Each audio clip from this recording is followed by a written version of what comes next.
Hey guys, what's up? This is Bry. We have a late edition of our number one. I'm calling these number ones. The number one thing I'm thinking about today. The number one thing I was thinking about today was finishing our mastery series. We uploaded a walkthrough I did of it that was 1 hour, 11 minutes, 30 something seconds, one take. Thought it'd be like a half an hour. Then I kind of got on a roll. My life's work in an hour and 11 minutes. I shared that with you today. You'll see that.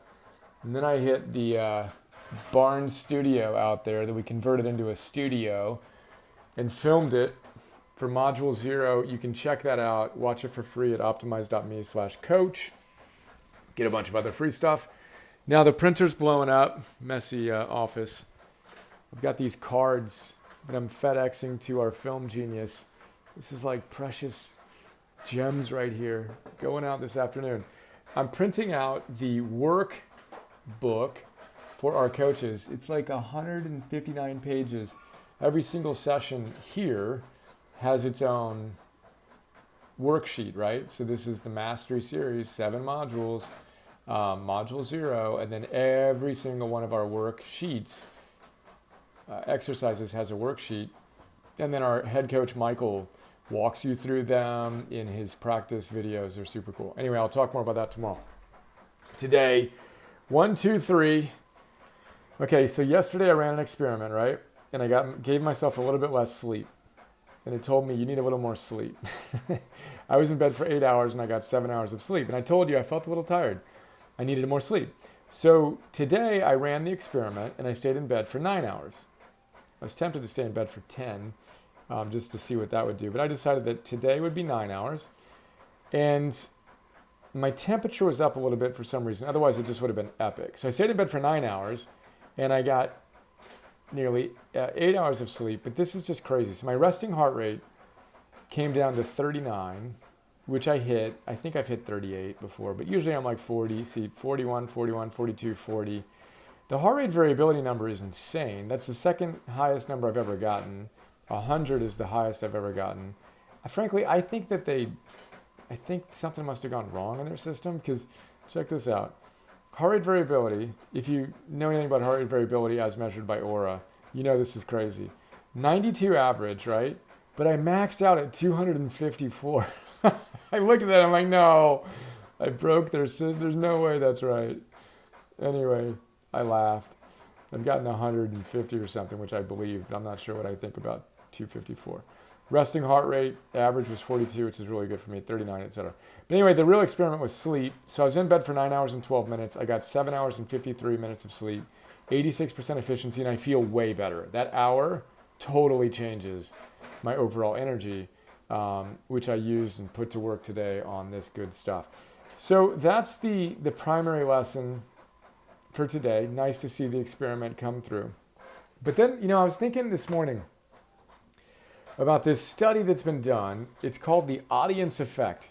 So I searched my Mac here. We have 600 plus philosophers notes. I'm like, where was that study?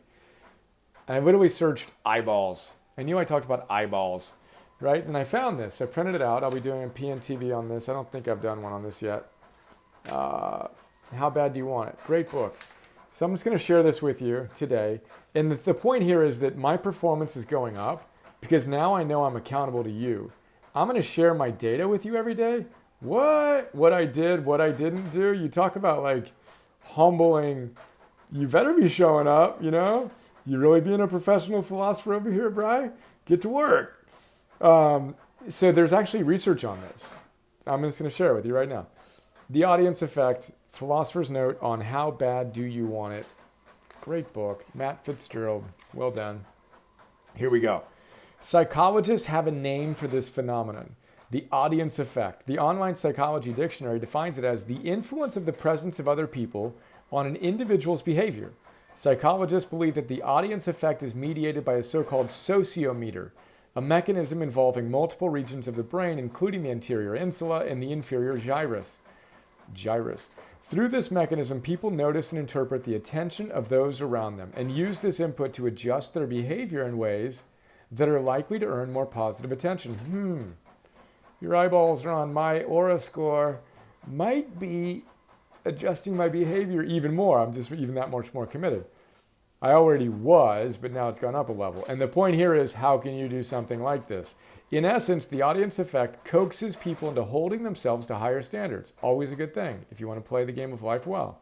Consider a 2011 study conducted by psychologists at Newcastle University, published in Evolution in Human Behavior, which found that college students were more likely to clean up after themselves in a cafeteria when posters depicting human eyes were conspicuously displayed on the walls.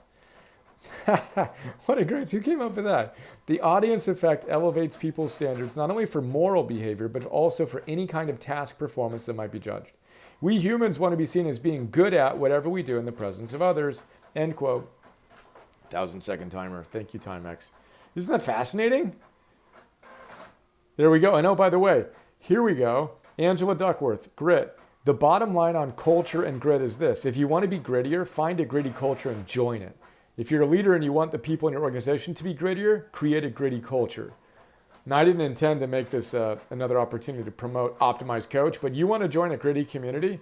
Come join us. Optimize Coach Class 3 starts in less than 2 weeks. You will be paired up with an Optimize buddy, a swim buddy, who will hold you. We're all going to hold ourselves to high standards, and it's crazy how much people love our community. Let me see if I can find something here. Graduation. There it is. Okay, I don't know if that's going to come through, but check it out. My internet is painfully slow here in the country. I love it. Got a satellite dish right out there that got a bird's nest in it. It's pretty epic. Anyway, we had 500 optimizers come together for graduation in LA, Coach Class 1. And it was just so epic. We did a Spartan race together. We meditated together. Oh, I'm getting tears in my eyes just looking at these pictures. Families came together. We have a lot of couples that came. Me and our head coach, Michael. Yeah, Alexandra, Eleanor hanging out with some coaches. Yeah, we do. We got the puppy. Families. This is our first optimized baby, Noah. Appropriately named. That's so good. Our French contingency. Yeah. Optimize Coach. There's my physical therapist who got my arm back in order so fast. Love you, Dr. J. Anyway, community. We're all about it. Maxine. Oh, and Julia. You guys are awesome. Maxine lost a crazy amount of weight. Just crushed the Spartan race. Dance party. Big hugs. Everybody got a hug when they got their certificate. There it is. Leo. Love you, man. All right, there you go. Community. Eyeballs. Crazy heart rate variabilities, 1, 2, 3. Let's get a little better today.